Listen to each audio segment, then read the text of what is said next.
Good morning વિદ્યાર્થી મિત્રો. આજે આપણે ડાયરેક્ટ ઇનડાયરેક્ટ સ્પીચની અંદર પ્રથમ વિડીયોની અંદર બેઝિક બાબતો અને નિયમ નંબર 1 અને 2 નું ડિસ્કશન કર્યું. ત્યારે આ બધાએ વિડીયો નિહાળ્યો હશે અને એ જે તે બાબત છે બાબતને સમજવા માટે પ્રયત્ન પણ કર્યો હશે. Now we are coming to the third rule. According to the rules and regulations of the grammar, now we are discussing કે અહીંયા પાર્ટ 2 ની અંદર જોઈ રહ્યા છે ત્યારે ડાયરેક્ટ ઇનડાયરેક્ટની જે બાબત છે બાબતમાં જ્યાંથી બાકી છે ત્યાંથી અહીંયા જોઈએ છે ત્યારે નિયમ number 3.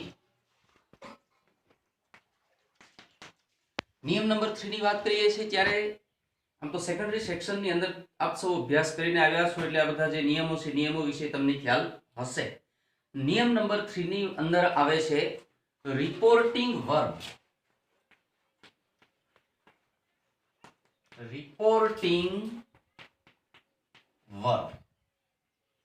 At first we have discussed about the parts of the sentence: reporter, reporting verb, listener and reported speech. So now we are discussing about the reporting verb. Reporting verb વિશે પણ વાત કરી કે કુલ ત્રણ કાળના reporting verb છે: વર્તમાન કાળ, ભૂતકાળ અને ભવિષ્યકાળ. ત્યારે અહીંયા ત્રીજા નિયમની અંદર આપણે જોઈશું કે જો રિપોર્ટિંગ વર્બ said એટલે કે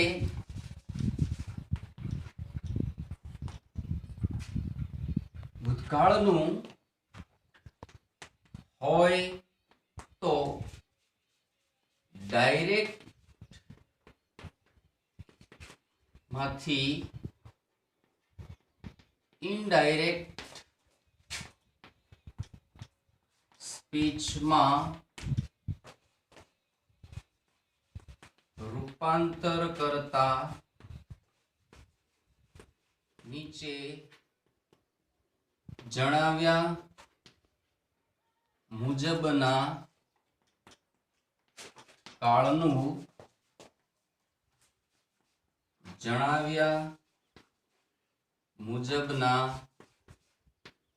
કાળમાં રૂપાંતર થાય છે. આ ત્રીજો જે નિયમ છે નિયમની અંદર જણાવવામાં આવ્યું છે કે જો રિપોર્ટિંગ વર્બ સેડ એટલે કે ભૂતકાળનું હોય તો ડાયરેક્ટ માંથી ઇનડાયરેક્ટમાં રૂપાંતર કરતા નીચે જણાવ્યા મુજબના કાળમાં રૂપાંતર થાય છે. ધેટ મીન્સ કે અહીંયા ધ્યાન રાખો, ડાયરેક્ટ ઇનડાયરેક્ટ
ત્રીજા નિયમ પ્રમાણે અહીંયા તમે જોઈ શકો છો કે ડાયરેક્ટ માંથી ઇનડાયરેક્ટ માં રૂપાંતર કરતા કયો કાળ કયા કાળમાં પરિણમે છે. At first, simple present tense turns into simple past tense. That means કે સાદો વર્તમાન કાળ એ સાદા ભૂતકાળમાં પરિણમે છે. Next, continuous present tense turns into continuous past tense. એટલે કે ચાલુ વર્તમાન કાળ ચાલુ ભૂતકાળમાં પરિણમે છે. Next, perfect present tense turns into perfect past tense. કે પૂર્ણ વર્તમાન કાળ એ પૂર્ણ ભૂતકાળમાં પરિણમે છે. Next, simple past tense turns into perfect past tense. કે સાદો ભૂતકાળ એ પૂર્ણ ભૂતકાળમાં પરિણમે છે. Continuous past tense turns into continuous perfect past tense. કે ચાલુ ભૂતકાળ એ ચાલુ પૂર્ણ ભૂતકાળમાં પરિણમે છે. And last, perfect past tense remains perfect past tense. પૂર્ણ ભૂતકાળ એ પૂર્ણ ભૂતકાળ જ રહે છે. આમ તો mainly there are 3 tense and 12 subtenses. કે આપણે બધાને ખ્યાલ છે કે મુખ્ય કાળ 3 છે અને પેટા કાળ એના 12 છે. અહીંયા તમે આ નિયમની અંદર જોયું હશે કે માત્ર 6 ટેન્સ લેવામાં આવ્યા છે. તો બાકીના 6 ટેન્સ નું શું? What about the remaining tense? કે બાકીના ટેન્સ એનું શું? ત્યારે પણ ધ્યાન રાખો કે now we are going to discuss remaining so many things, verb forms and other words. તો ધ્યાન રાખો કે you should be clear in all the tenses. કે તમે ટેન્સની અંદર બહુ જ ક્લિયર હોવા જોઈએ. જ્યાં સુધી તમને ટેન્સ અને વોઇસ ના આવડે ત્યાં સુધી આ રિપોર્ટેડ સ્પીચ ધેટ મીન્સ કે ડાયરેક્ટ ઇનડાયરેક્ટ ની અંદર તમે ક્લિયર કરી શકવાના નથી. કારણ કે જોયું છે કે તમને જે એક્ઝામ્પલ આપવામાં આવ્યું છે એક્ઝામ્પલની અંદર કયા કાળનો ઉપયોગ થયો છે એ તમને કાળ આઈડેન્ટિફાઈ કરતા આવડવું જોઈએ અને ત્યારબાદ અન્ય કાળમાં પણ રૂપાંતર કરતા આવડવું જોઈએ. જ્યાં સુધી તમને આ જે બાબત છે બાબત વિશે ખ્યાલ નહીં હોય ત્યાં સુધી તમારા માટે મુશ્કેલી રહેશે. એટલે પહેલા તો તમે ટેન્સ વિશે પણ સેકન્ડરી સેક્શન સુધી ભણીને આવ્યા છો. ક્લિયર ના હોય તો તમારી પાસે ગ્રામર હોય તો એ ગ્રામરમાં જોઈને પણ આ બધી બાબતો ક્લિયર કરવા માટે પ્રયત્ન કરો કે જેથી કરીને you can command over English language. કે તમે અંગ્રેજી ભાષા પર એક પ્રભુત્વ જમાવી શકો. એટલે એ બાબતનું ધ્યાન રાખવાનું છે.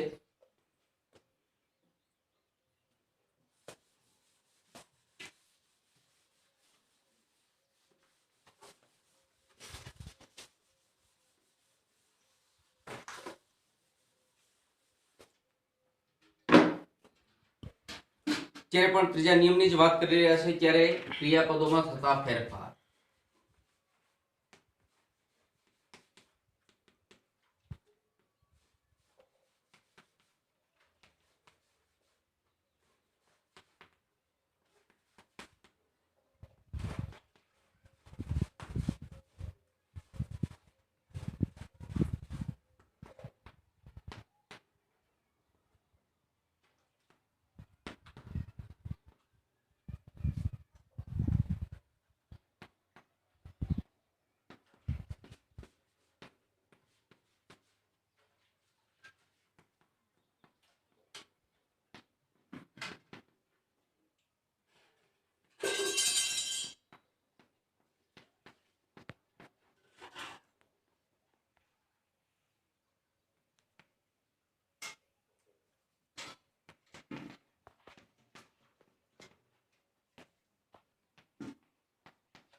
ત્રીજા નિયમની અંદર અહીંયા ક્રિયાપદોમાં પણ ફેરફાર થાય છે એ બાબત જુઓ કે is am તો ઇનડાયરેક્ટમાં રૂપાંતર કરતા was that means કે વર્તમાન કાળ હોય તો ભૂતકાળ. આમ તો નિયમ પ્રમાણે બધી આવી બાબતો આવી જાય છે તેમ છતાંય કદાચ કોઈકને ટેન્સમાં ખ્યાલ ના આવતો હોય તો તેવા સંજોગોની અંદર તમે આ જે વર્ક ફોર્મ્સ ક્રિયાપદોની જે બાબત આપવામાં આવી છે એનાથી બહુ સારી રીતે ક્લિયર કરી શકશો કે આ જે ક્રિયાપદ લખવામાં આવ્યા છે તમામ ક્રિયાપદો એ કાળની અંદર આવી જાય છે. માત્ર ક્રિયાપદ ચેન્જ કરશો કે આખો કાળ બદલાઈ જવાનો છે. એટલે ખાસ ધ્યાન રાખો. આર તો વેર, વોઝ વેર તો હેડ બીન, ડુ ડઝ તો ડીડ, હેવ હેઝ તો હેડ, ડીડ હેડ, સેલ વિલ બંનેનું વુડ થાય છે. આમ તો સેલનું ભૂતકાળનું રૂપ શુડ થાય છે, પણ જ્યાં ડાયરેક્ટ ઇનડાયરેક્ટ ની વાત આવે છે ત્યારે સેલ અને વિલ બંનેનું વુડ થાય છે. ખાસ ધ્યાન રાખજો. કેન તો કુડ, મે તો માઇટ, સેલ. હવે કદાચ તમને આવા ભૂતકાળના રૂપ આપવામાં આવ્યા હોય તેવા સંજોગોની અંદર ધ્યાન રાખો. શુડ તો શુડ, વુડ તો વુડ, કુડ તો કુડ, માઇટ તો માઇટ. મસ્ટ નું ભૂતકાળનું રૂપ પણ મસ્ટ, એટલે કે મસ્ટ હોય તો મસ્ટ નું ભૂતકાળનું રૂપ પણ મસ્ટ જ થાય છે, એમાં કોઈ ફેરફાર થતો નથી. એટલે આ ત્રીજા નિયમની અંદર જે ક્રિયાપદોમાં ફેરફાર થાય છે એ ક્રિયાપદોની વાત કરી. હવે ત્યારબાદ બીજા બે પ્રકારના શબ્દો છે એની પણ વાત કરી લઈશું.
અહીંયા સમયદર્શક શબ્દોની અંદર પણ આ જે બાબત છે બાબતોને ધ્યાનમાં રાખો કે નાઉ, જસ્ટ હોય તો ધેન, ટુડે તો ધેટ ડે, ટુનાઇટ તો ધેટ ડે, ટુમોરો તો the following day, the day before, after. આ બધી જે બાબતો છે બાબતોને અહીંયા ખાસ ધ્યાનમાં રાખવાની છે. Next, yesterday, the previous day.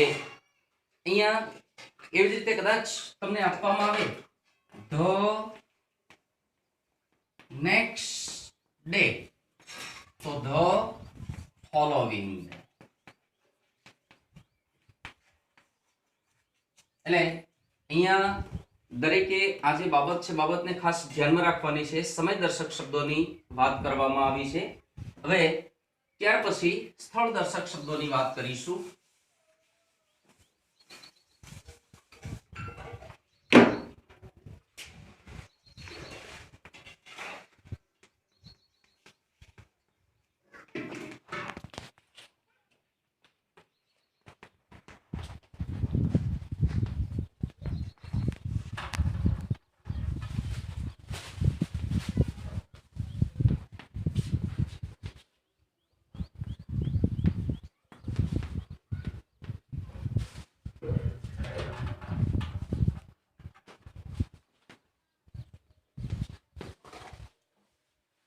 સ્થળદર્શક શબ્દોની વાત કરીએ તો એમાં બહુ ઓછા શબ્દો જોવા મળે છે કે ધીસ તો ધેટ, ધીસ તો ધોઝ, હિયર તો ધેર, ધસ તો સો.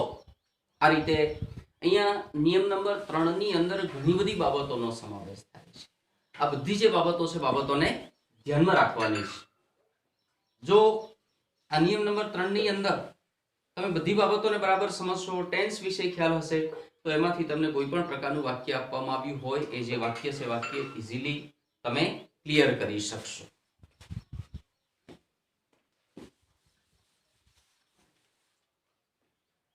અહીંયા કોઈ એક્ઝામ્પલ સમજવા માટે પ્રયત્ન કરીએ છીએ ત્યારે ધ્યાન રાખો. Rohan said to his father, I am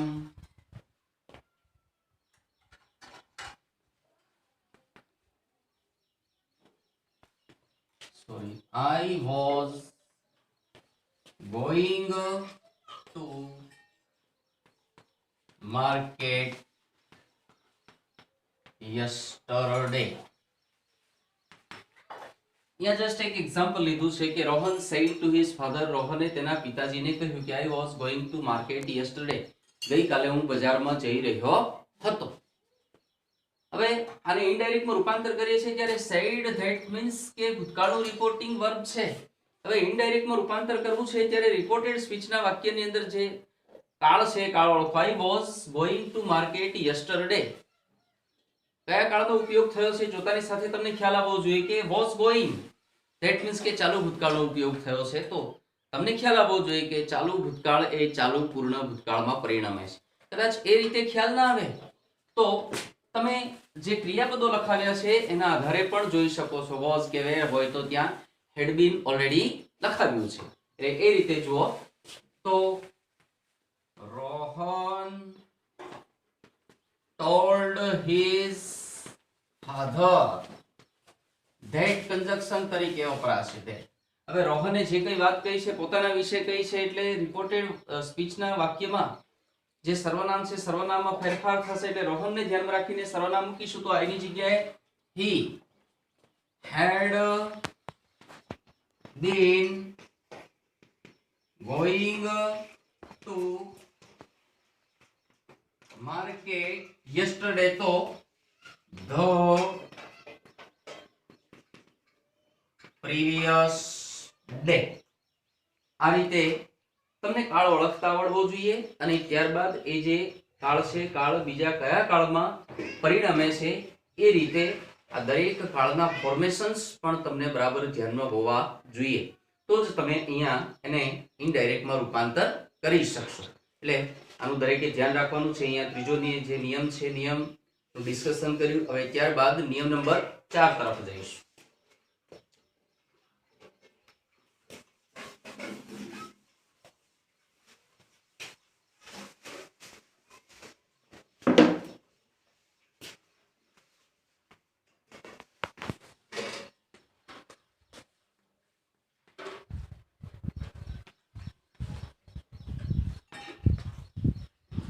પ્રશ્ન વાક્યના નિયમની વાત કરીએ છીએ ત્યારે પ્રશ્ન વાક્યનો જે નિયમ છે નિયમને પણ બરાબર સમજવા માટે પ્રયત્ન કરો. અહીંયા એ જે નિયમ છે નિયમ ધ્યાનપૂર્વક બોલવામાં આવે છે ત્યારે એને તમે સમજો કે જો રિપોર્ટેડ સ્પીચનું વાક્ય પ્રશ્ન વાક્ય હોય તો ડાયરેક્ટમાંથી ઇનડાયરેક્ટમાં રૂપાંતર કરતા પહેલા સૌપ્રથમ તેને વિધાન વાક્યમાં રૂપાંતર કરવામાં આવે છે અને ત્યારબાદ નિયમ મુજબ કાળમાં રૂપાંતર કરવામાં આવે છે. બીજી પણ અહીંયા ઘણી બધી બાબતો છે કે જે ખરેખર સમજવા જેવી બાબતો છે. તો અહીંયા આ પ્રશ્ન વાક્યનો જે નિયમ છે નિયમની અંદર બીજી બાબત છે કે જો પ્રશ્ન વાક્યની શરૂઆત સહાયકારક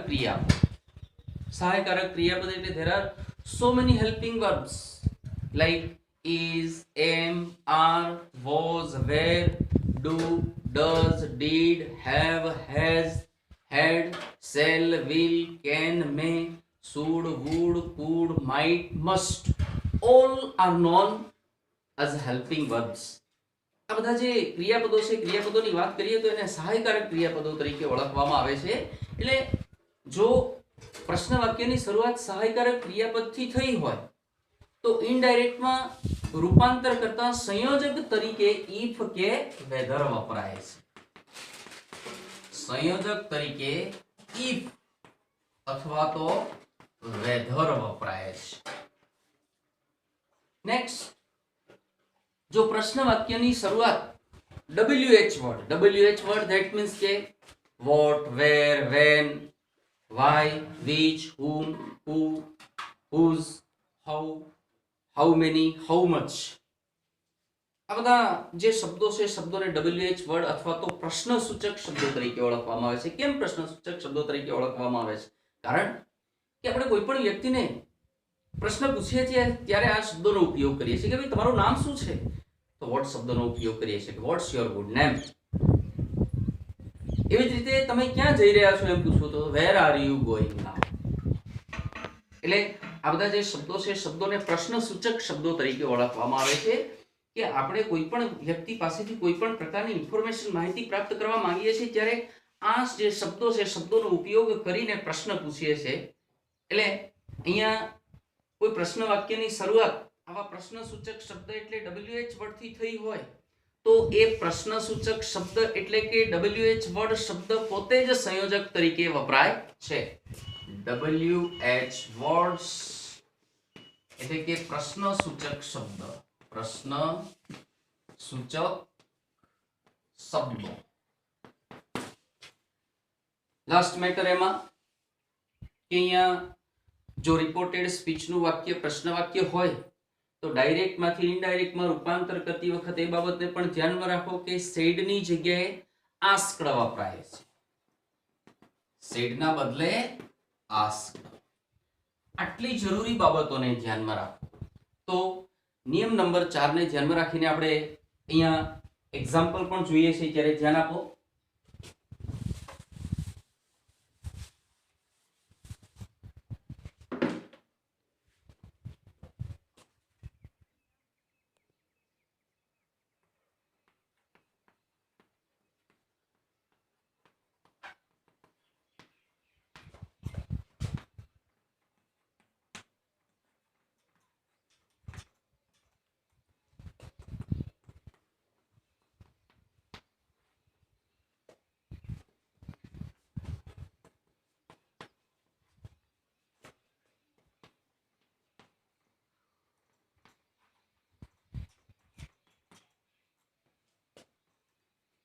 અહીંયા જે એક્ઝામ્પલ લેવામાં આવ્યું છે એક્ઝામ્પલને સમજવા માટે પ્રયત્ન કરો કે the teacher said to the students.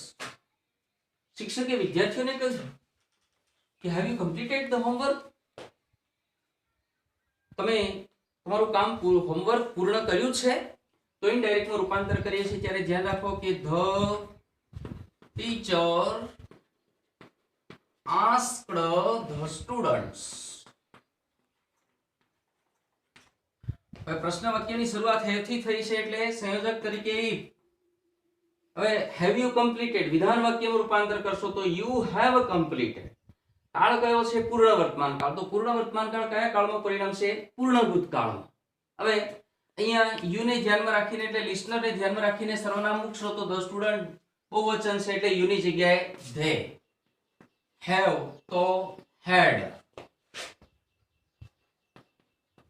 completed the homework.